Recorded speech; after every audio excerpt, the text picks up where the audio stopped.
I'm gonna do it. That's my first webinar in this, especially in this Corona time. So hope everybody's safe and doing well. So sorry if I do some mistakes, but let's try this new times.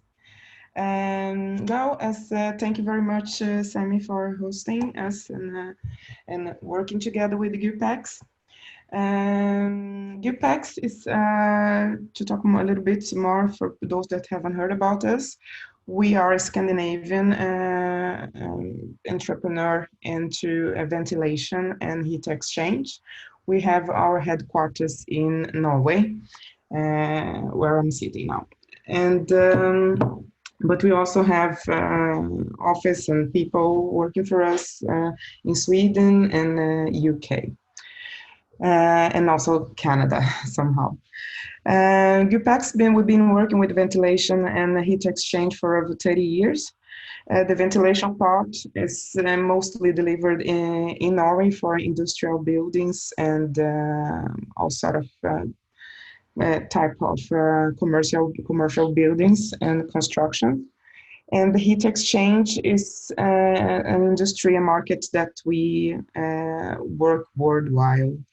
We've been working in various types of industry. We not just with mine industry, but we work with the wind turbine, wood, timber, aquaculture, food processing, paper industry, textile, and many more. So, and we've been delivering for many years for in Chile and China and whatever you need us, we will deliver. So today I'm going to be talking mainly about the systems that we use for mining. And I'm going to show you in this presentation and explain how does it work. It's a heat exchange system. This is nothing new in the market, but still we made it a little bit, our product is quite unique because this is a product made in glass fiber. Let me just put the first slide here. Let's see if I manage, yes. Before I even show you the product, I'm just gonna show you the benefits and why so many other companies have chosen to stay with Gupex. First of all, our product is, there is no moving part. So because of it, there is no maintenance, and this is a great cost saving to any kind of project and been working very, very well. We just need to check that everything is working fine. It's a very great cost savings because we are reducing all the costs that we would have if you would need to heat up the mine with propane or electricity or natural gas. It of course improves the green profile for the firms because the companies, because it's totally sustainable and green and is not bringing any kind of pollution. That's why it's GHG reducing or pretty much no. If you just use our system, you're not going to have any emission of GHG coming from the heating of your mine. It's sort of a natural heating exchange, and the product is made of glass fiber. What makes it corrosion and acid resistant. And because, as you're going to see later on the slides, you're going to see then the process of heating, you generate a lot of steam, and it makes the product as well self-cleaning because it runs a lot of water through it and it cleans itself. Also, we have a very low pressure drop through the system, so it's not going to need an extra power in your ventilation system and your fans. Delivery time, and this is just an estimated time that I put in here, but depends, of course, the size of the the project and the amount of the airflow, but normally we have like 8 to 10 months to deliver and to assemble. It's a very, very easy assembling. It's what we call Lego parts that you put it together, and we ship everything. So this slide's also going to be on by the end of the presentation. So it's just a reminder why our product is a great benefit. So pretty much that is the magical part, the fabrication, the material. You have the plate. This is plate as air-to-air plate heating exchange. It's made, as you can see, this is a glass fiber reinforced. The gap in between the plates is 15 millimeters. This plate was designed by Trondheim University in the north of Norway, and it was especially designed to, as you can see, you have this bumps on the top of it. This is to create turbulence and to make it much efficient in delivering the heat. So because of the material, as I said, it's resistant to acid and corrosion, especially when coming from the mine. In mine scenarios, it's very resistant. And because of the gap of this 15 millimeters gap, like the dust goes through it and it doesn't get clotted. And just to be clear, this is a plate heat exchange. So the air, the cold air and the warm air doesn't mix. It goes one of each side of the parts that you can see there.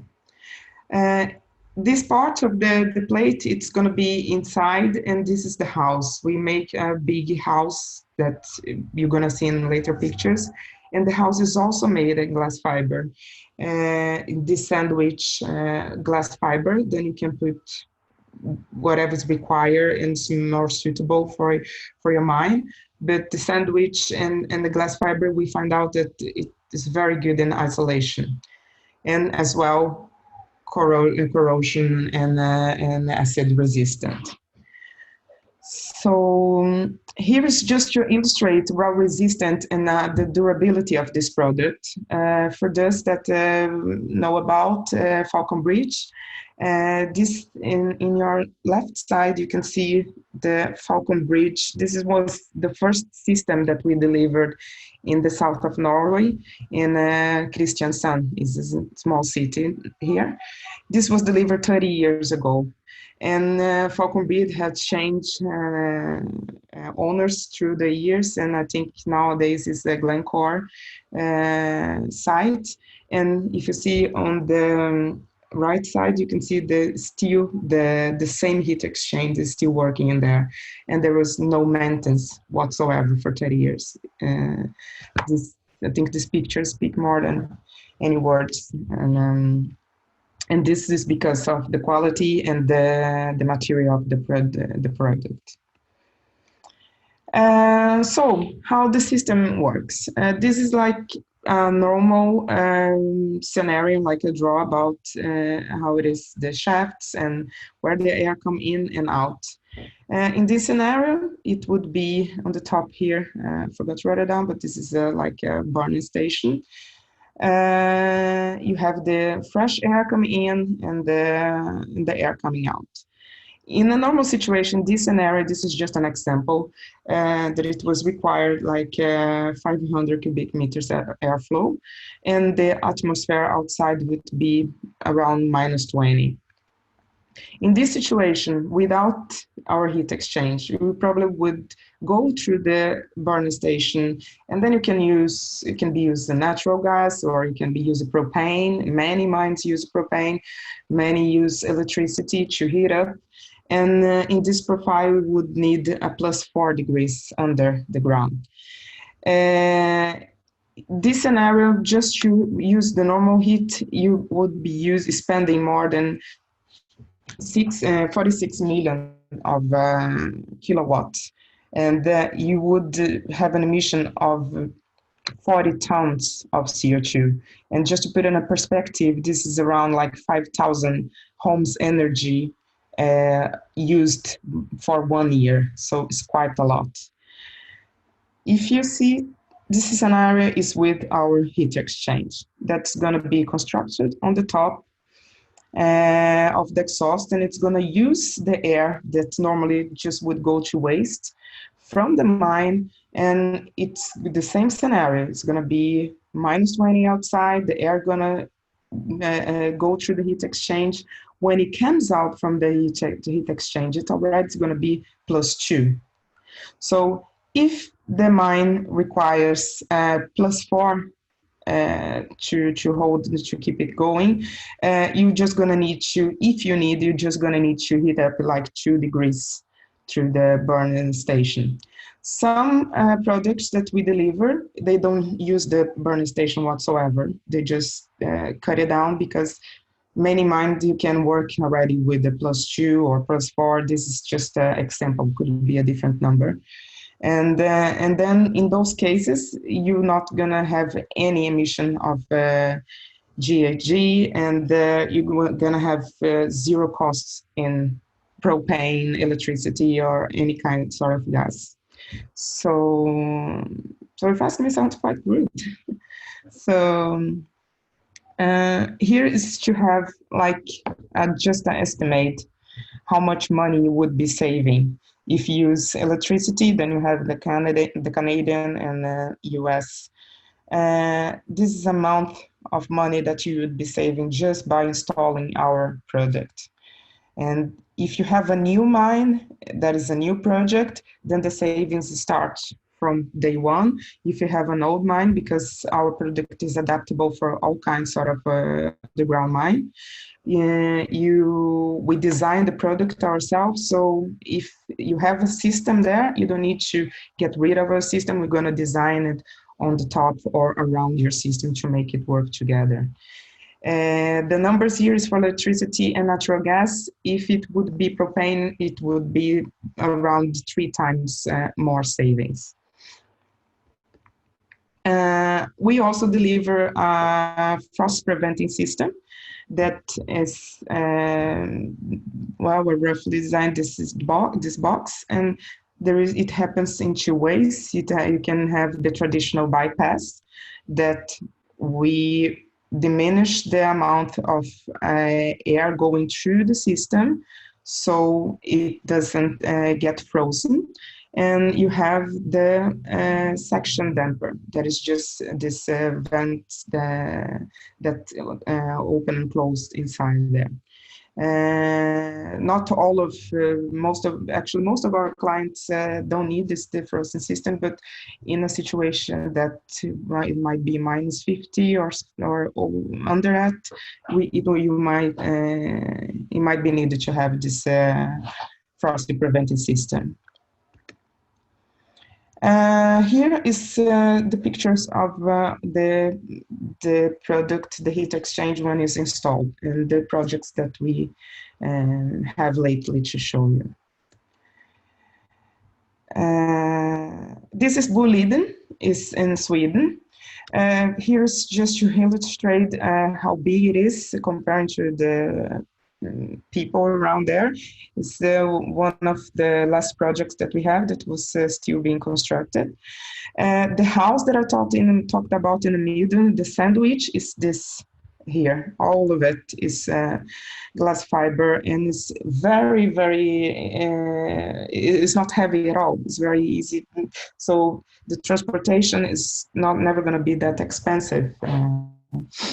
We can even send samples if any of you would like to take a look at it.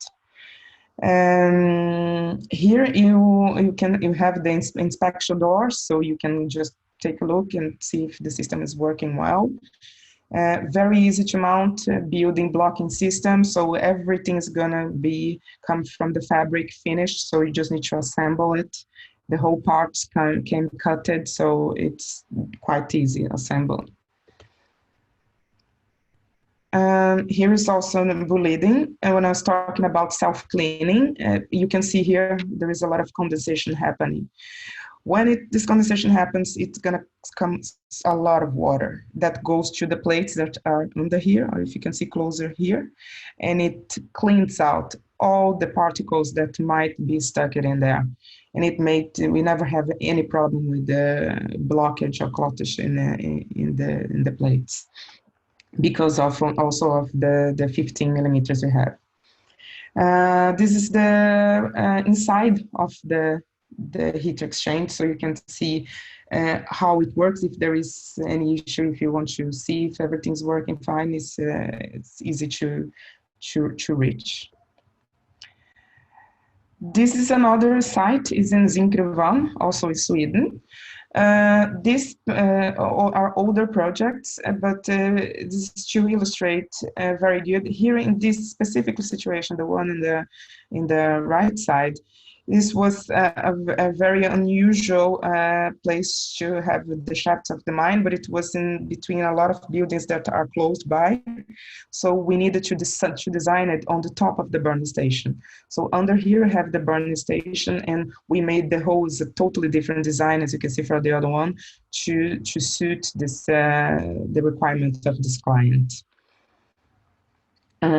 Here as well, you have under on the top of a burning station and burning station. This is another site in also in Zinkgruvan, but another one. There's Sicilia. Again, a totally different site. You have the burning station in a different way, so we needed to build up on the top of it. So it's just to show that it's quite flexible. We're gonna make the design needed. Here again, you can see better on the right side the condensation, and the water is gonna come through the plates. Here you can see the plates, and this is the house that is glass fiber. And at last, this is Christina, also in Zinkgruvan. This is one of our first delivery to Zinkgruvan. This is an old design. We used to use it, made it delivering containers, build up the heat exchange on the containers, but we find out later that the sandwich glass plate, it was much better and to isolation. So we can deliver in containers, but we highly not recommend it because it's the efficiency is much better. So again, here is the pointers that I showed you in the beginning.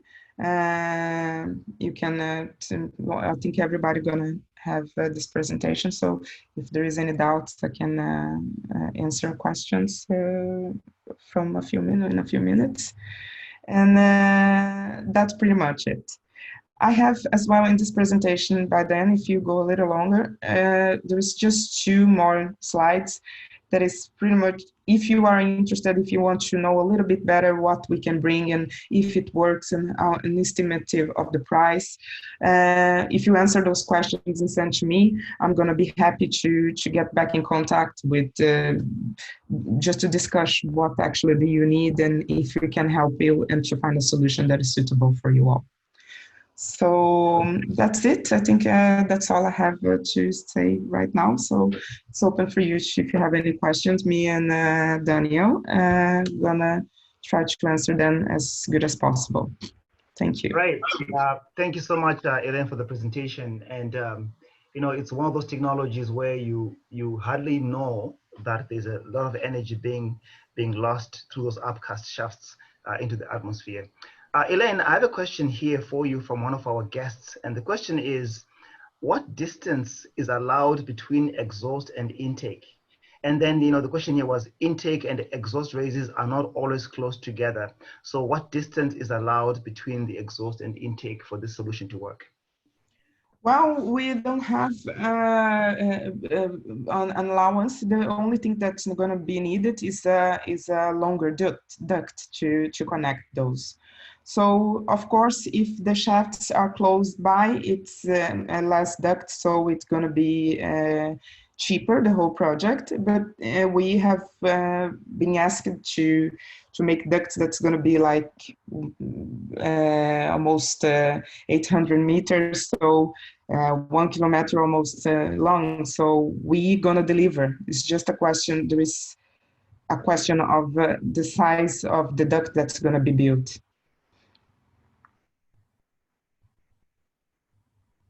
Very much for that question. Did you want to maybe just mention about insulation of the ducting as well for those longer distances? Yes, exactly. Well, the installation, then we need to choose depending on the size. In those ducts that you can see in the pictures, for example, here, even on the top picture here, small picture on the top, you have the duct in here. And then you might build it in glass fiber as well, because it's very, as said, it's very good isolation. But there's all kinds of material that can be used in this, and Daniel also actually been looking for it for a few months ago, been working together with it. So there's various types of material that can be used that's not gonna deliver equally efficient through the heat exchange, even though the ducts can be longer than usual.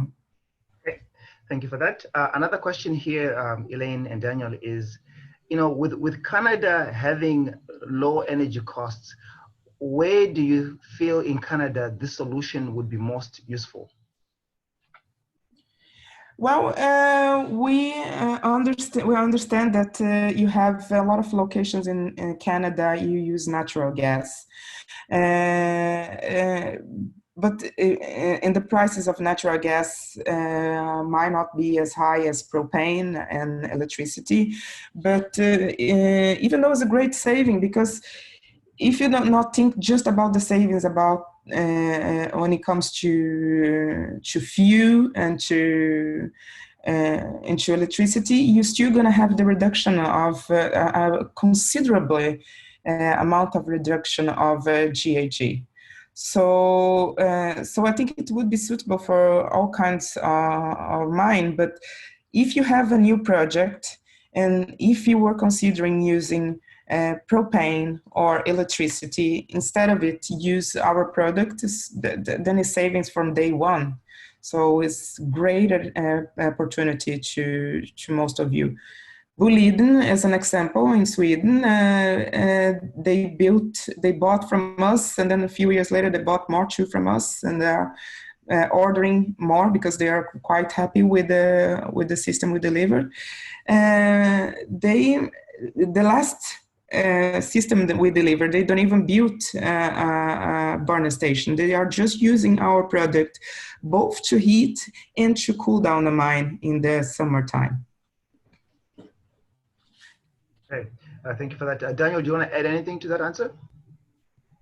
No, it was perfect. Okay, another question we have here is actually a question I've not had before, guys.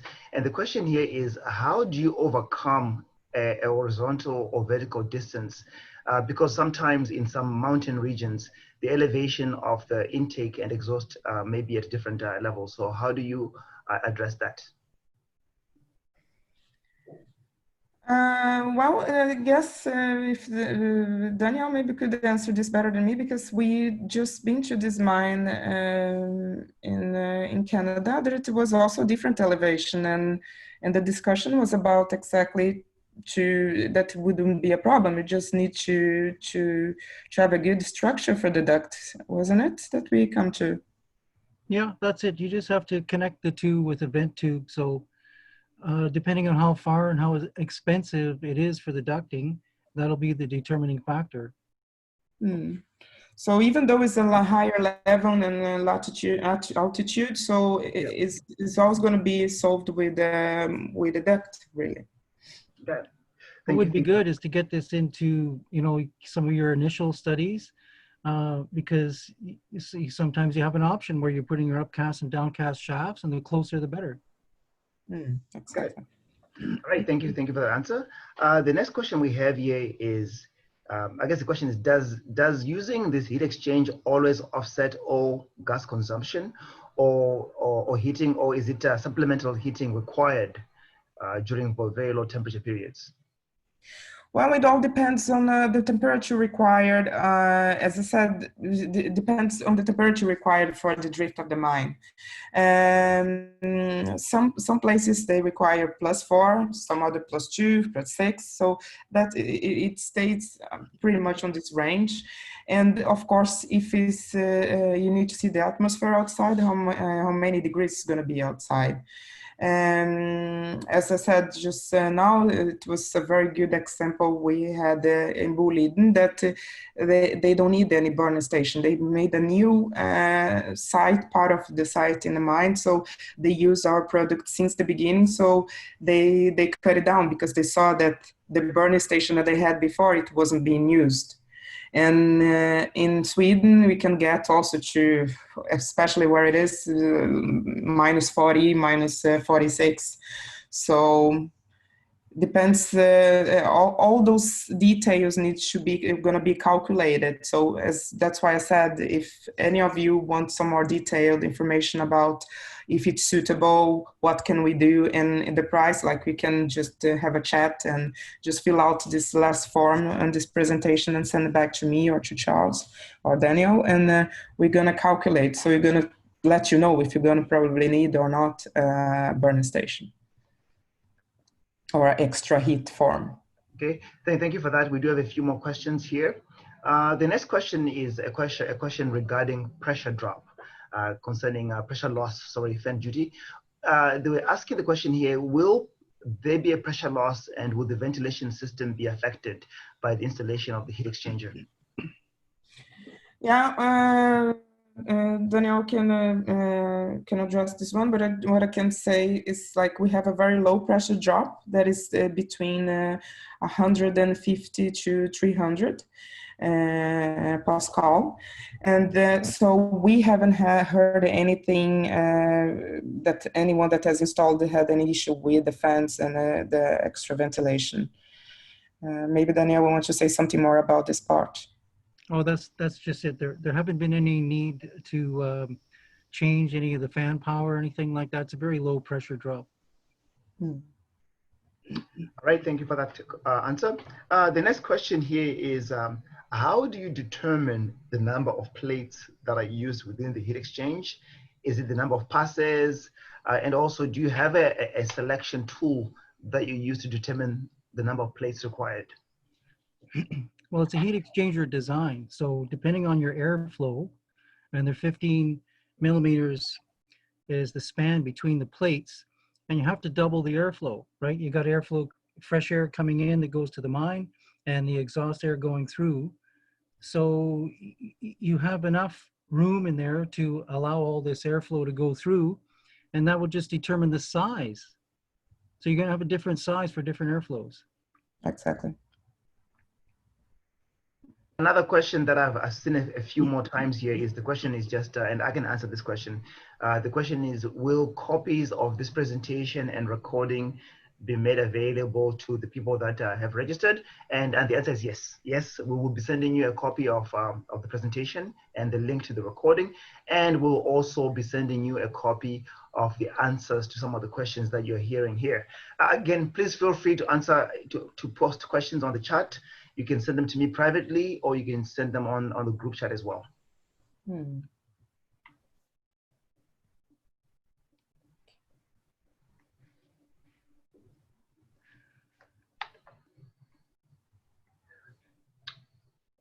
Okay, I'm just looking here to see if there's any more questions. Well, while we're waiting, the thing is that's important is we didn't put in a calculation of what the carbon tax is, but for every ton of carbon you reduce, you're going to get a reduction in the carbon tax. And my understanding is it's going to end up being $50 a ton within the next couple of years. So if you multiply out, like for example, you pick your airflow, whatever it is, we can tell you what the reduction is. You can calculate it yourself. Just do a back of napkin calculation that says you're reducing your propane or natural gas by about 90%, and then see how many tons of carbon that you aren't producing. That's usually a pretty good advertising point for the companies, everyone wants to try to reduce carbon. There's all kinds of government grants available for that kind of thing. So it's moving in the right direction. Okay, got you there. Daniel, thank you for that. And just maybe one last question to squeeze in the last minute. The question here is, at its core, would you describe this technology as a heat pipe? No, it's a heat exchanger. Yeah. Okay, thank you that. And then another, maybe one more question before we say goodbye. Are there any case study or has this technology been tried in any Canadian mines in extremely low temperatures to see its efficiencies and effectivenesses? Okay, there have been a lot of other projects. I worked on a few other projects. That's how I found Gupex, because most of the other systems were being made out of different materials, aluminum, or if you really have a lot of money, stainless steel. So we did some tests in the underground airflow for a company in Timmins, and we discovered that the aluminum we were going to use is going to need to be cleaned about every 2 months, every 6 weeks to 2 months. It's a bit of an operation. Problem is, if you don't do that, the heat exchanger stops working. It's called fouling. And this has actually shut down a number of other similar projects. That's the difference between this material and this design. That never happens. So that's why the part about the maintenance free for all these years works. So the idea has been there for a long time. It's just never worked. Pretty much everyone I've ever heard of has been shut down. And so that's what makes the difference with this system. Excellent. Excellent. Thank you for that, Daniel. And I just want to take the time to thank everybody who came online today to hear this presentation. And on behalf of the team at SEMI, we thank you so much for coming to hear about the Gupex air-to-air heat exchange technology.